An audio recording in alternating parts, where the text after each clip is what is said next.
Cordial saludo para todos. Sean bienvenidos a este espacio, el cual vamos a realizar un análisis de la película El Joker.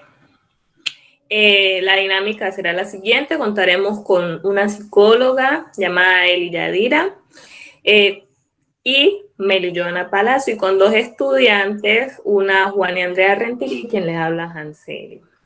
Bueno, comencemos con la dinámica. Hola compañera Juani, ¿cómo estás? No sé si me recuerdas, yo soy estudiante de psicología del cuarto semestre de la Fundación Uniclaretiana.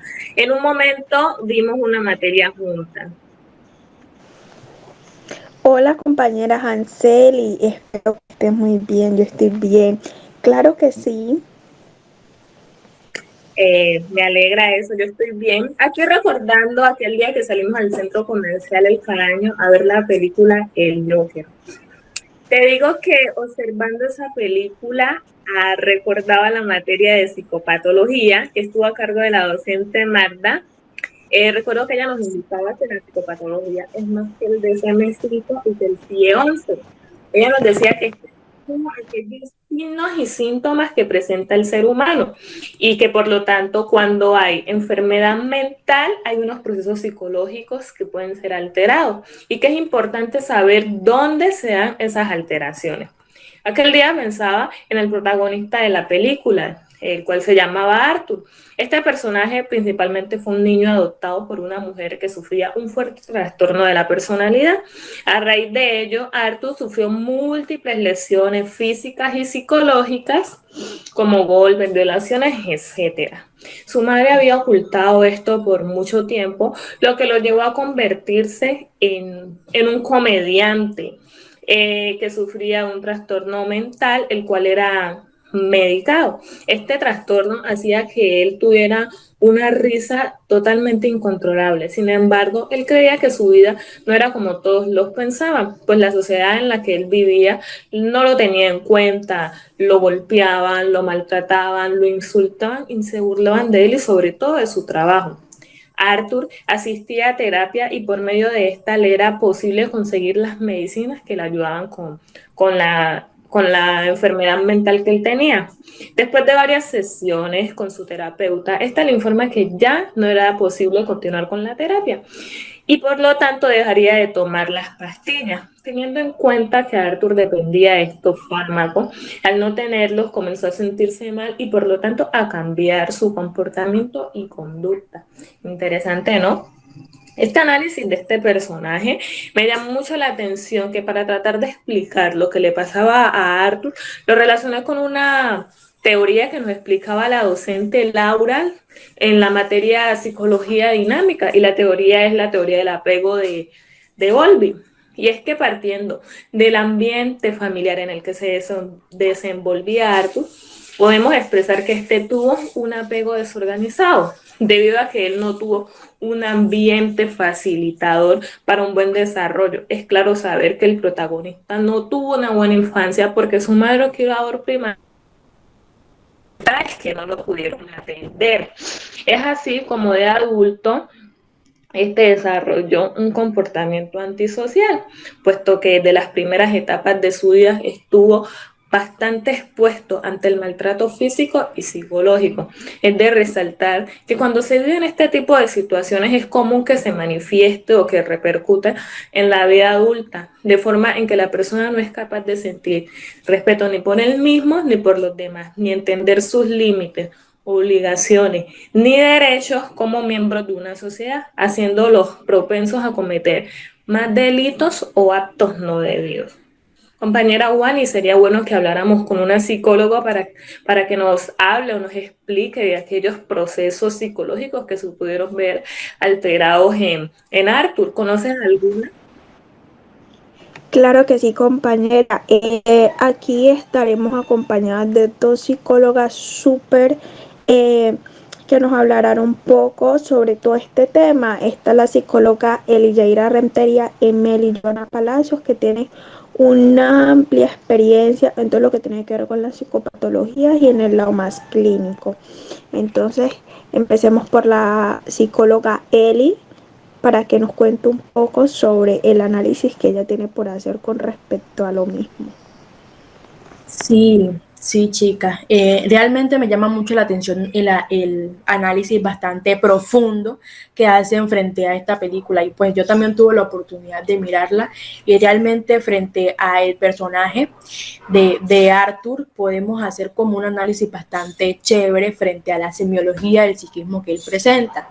Pues entonces frente a eso podemos decir que la percepción de que Arthur tenía era bastante negativa ante su realidad, es decir, a la realidad a la que él se enfrentaba y también a la sociedad en la que él vivía.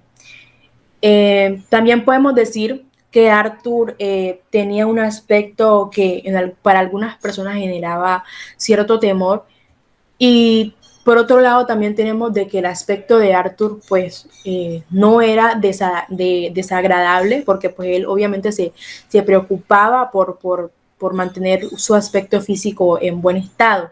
Pues él se vestía bien, caminaba perfectamente y pues todos esos aspectos eran bastante acordes y bastante buenos para él.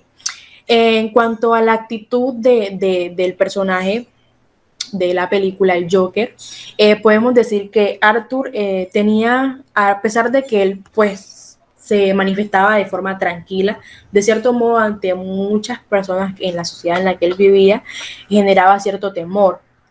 En ocasiones se irritaba con mucha facilidad y también podemos decir que era una persona apática. Por otro lado, también se dice que en la película, pues obviamente se evidenció como ese desinterés por lo que pasaba en la realidad en la que él vivía y también el desinterés ante las terapias que él recibía por parte de la terapeuta que fue asignada por parte de organizaciones sociales en la película, ¿no? También podemos decir que Arthur tenía una orientación acorde, es decir, él eh, conocía el espacio, el tiempo y el lugar en donde se encontraba. Podemos también decir que la conciencia, ¿no? de Arthur era bastante correcta porque pues de cierto modo él sí conocía pues ciertos aspectos de su vida, pero tiempo después obviamente fue permeada por, por, por pues esa percepción tan negativa que él tenía frente a su realidad y pues la sociedad en la que él vivía. También podemos decir que los pensamientos de Arthur eran negativos porque pues él creía que no existía en la sociedad en la que él se encontraba.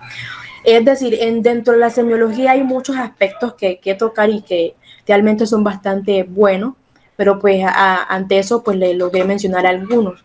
Dentro de los procesos psicológicos que se vieron alterados en Arthur, que era la pregunta que ustedes me hacían, podemos decir que la afectividad de Arthur estaba totalmente alterada porque pues él no era una persona que lograra manifestar como esos sentimientos, esas emociones con facilidad, ¿no? Ante la sociedad. Y también podemos decir que de cierto modo su conducta, obviamente, pues en la película se vio pues evidenciado, su conducta también sufrió ciertas alteraciones que realmente pues obviamente fueron como también permeadas por todo lo que él había vivido, pues su conducta era bastante desadaptativa porque pues él no seguía ciertas normas sociales que se pedía pues en la película y pues todo eso se vio reflejado en los crímenes que él cometía, ¿no? También pues podríamos decir que otra alteración pues que se vio en Arthur fue la percepción que como ya les había dicho era negativa y eso también lo podemos relacionar bastante con uno de los puntos que toca el enfoque cognitivo-conductual, que es la triada cognitiva, que es la visión negativa frente al mundo que lo rodea, frente a sí mismo y frente al futuro que se aproxima, ¿no? Y pues, o sea, hay muchos factores dentro de las alteraciones que sufrió Arthur dentro de su psique, ¿no? Y tengo una pregunta frente al diagnóstico. Compañera Juani, ¿podríamos decir que se puede hacer un posible diagnóstico frente pues, a todo el análisis que hemos hecho dentro de la película?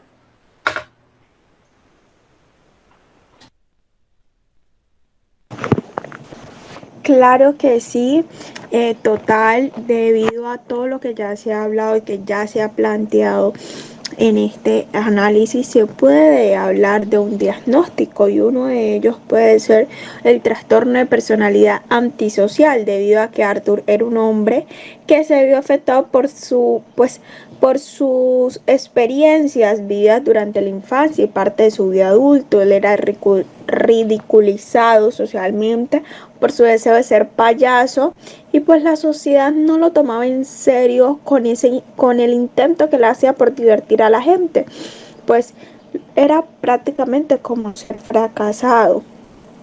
Lo más emotivo pues era que él tenía un síntoma, una risa loca, un trastorno, pues epilepsia elástica. Se caracteriza por una risa incontrolable, que era lo que él padecía. Él lo desarrolló en su niñez debido a unas lesiones cerebrales y unos factores ambientales.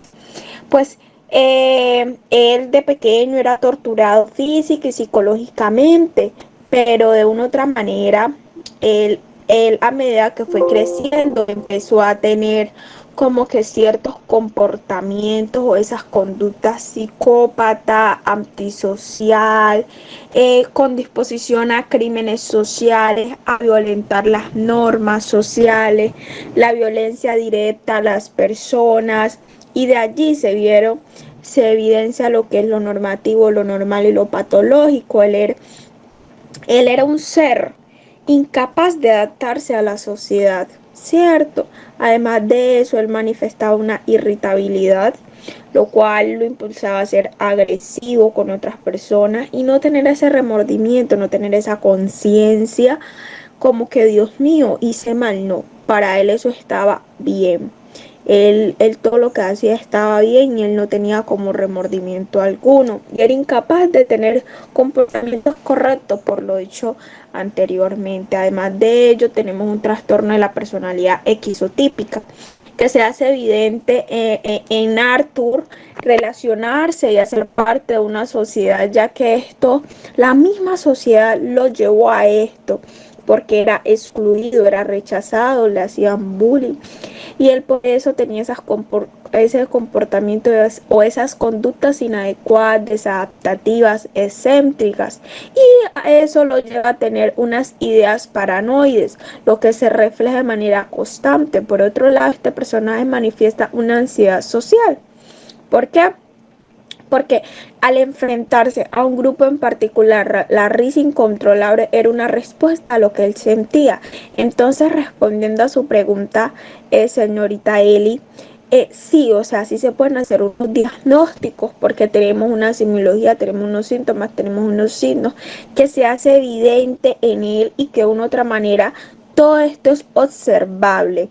Pero ahorita paso con la compañera, con la psicóloga Meli Joana, ¿cierto? Que nos habla un poco acerca del diagnóstico, que nos lo reafirme, qué piensa, qué le parece y qué pues, se puede decir sobre un buen diagnóstico.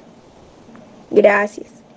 Agradecida con ustedes, mis apreciadas señoritas, por la invitación a este grato espacio. Bueno, teniendo en cuenta todo lo que ustedes han expresado, luego de ese proceso de análisis riguroso, la importancia de realizar un buen diagnóstico radica en esa comprensión adecuada de los síntomas y signos que nos presenta el paciente, que en otras palabras, esto es la semiología del psiquismo, este conjunto de manifestaciones psicopatológicas que nos da el paciente. Cuando hay una comprensión adecuada de estos síntomas y signos o una lectura adecuada de lo que el paciente nos esboza y nos permite leer de su apariencia o de su aspecto físico, entonces podemos proporcionarle una atención adecuada, llegando a cumplir los objetivos que nos hayamos planteado al momento de llevar a cabo el proceso psicoterapéutico. En ese orden de ideas, cuando nosotros prestamos la atención adecuada o damos la atención adecuada a nuestros pacientes, entonces vamos a permitir o les vamos a permitir a estos que puedan tener una mejor calidad de vida, tanto para ellos como para sus familias, teniendo muy en cuenta que nosotros trabajamos de manera integral, no solamente miramos al paciente, sino que vemos el entorno social en el que éste se desarrolla y las capacidades que pueda generar a nivel social, las capacidades que pueda tener para adaptarse a la sociedad, para tener una mejor calidad de vida, para vivir en sociedad normalmente, independientemente de que tenga algunas psicopatologías o no. La idea es permitir que este sea funcional en su entorno. Es muy importante tener en cuenta que la mayoría de las psicopatologías pues no se curan, pero se aprende a vivir con ellas cuando se les brinda la atención adecuada. ¿Y de quién depende eso? Tanto de nuestro paciente como de nosotros como psicoterapeutas en el área clínica. ¿Por qué? Porque vamos a darle a conocer lo que es desconocido para nuestro paciente y a plantear los objetivos o las metas juntos. Entonces va a haber esa disponibilidad de ambas partes y se va a poder avanzar de una manera adecuada. Ya cerrando este ciclo, hablemos ahora de la reflexión personal que ha tenido cada una de ustedes según el curso de psicopatología recientemente cursado. A ver, Hanselis, cuéntanos, ¿cuál ha sido tu reflexión personal?